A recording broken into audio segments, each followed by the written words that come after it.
शाहज़ेब साहब, पिछले 24 घंटे में सबसे ज़्यादा फ़ायदा किसको हुआ है फिर सियासी तौर पर?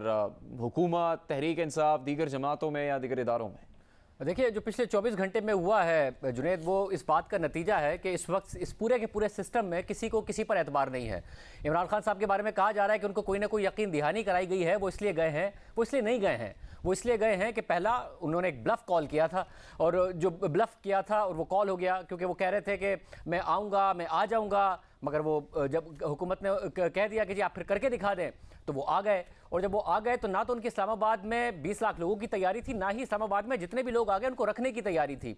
ये बात याद रहे कि हामिद मीर साहब ठीक कह रहे हैं कि मुज़ाकरात हो रहे थे, और मुज़ाकरात शुरू से हो रहे थे, जो मुख्तलिफ इदारे हैं वो भी इन्वॉल्व थे। मगर इमरान खान साहब 2 दिन पहले एक इंटरव्यू में कह चुके हैं कि मेरा मुकम्मल तौर पर एतमाद ख़त्म हो चुका है। मुझे कभी 2 दिन का कहते हैं, मैंने फिर 20 से 22 तारीख कर दी, फिर मुझसे आगे कराते हैं, फिर कह रहे थे 28 का कर दें, तो मैं किसी पर एतमाद करने को तैयार नहीं हूँ। कल जब मुज़ाकरात हो रहे थे और खबर आई कि डील हो गई है, तो इमरान खान साहब ने ट्वीट किया 3:59 पर दोपहर में, शाम में, कि समझौते से मुताल्लिक जानबूझकर अफवाहें, गलत मालूमात तराशी जा रही हैं। हरगिज नहीं, हम इस्लामाबाद की जानिब बढ़ रहे हैं, चुनाचे किसी समझौते का सवाल ही पैदा नहीं होता। असेंबलियों की तहलील और इंतखाबात की तारीख के ऐलान तक हम वहीं रहेंगे, वो ये कह चुके थे।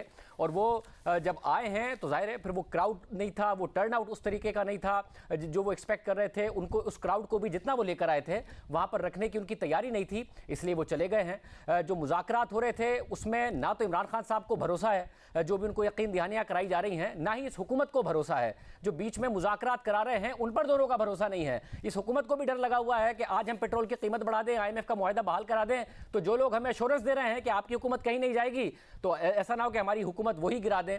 इसलिए आज इन्होंने तेज़ी से कानून साजी भी की है। आज नैब के हवाले से भी कानून साजी की गई है, इलेक्शंस के हवाले से भी कानून साजी की गई है कि इन्हें भरोसा नहीं है।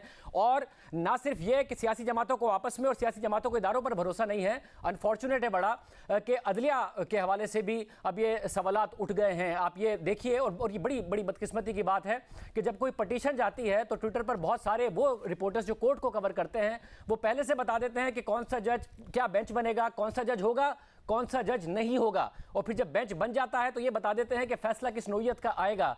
ये मुल्क के लिए अच्छा नहीं है, ये मुल्क की अदालत के लिए अच्छा नहीं है, मुल्क के इदारों के लिए अच्छा नहीं है कि जो न्यूट्रल्स हैं उन पर इधर पार्टी भरोसा करने को तैयार नहीं है, पार्टियां आपस में भरोसा करने को तैयार नहीं है, पार्टियां इदारों पर। तो ये जो कुछ आप देख रहे हैं ये अदम एतमाद का नतीजा है जो हो रहा है, किसी डील का नतीजा नहीं।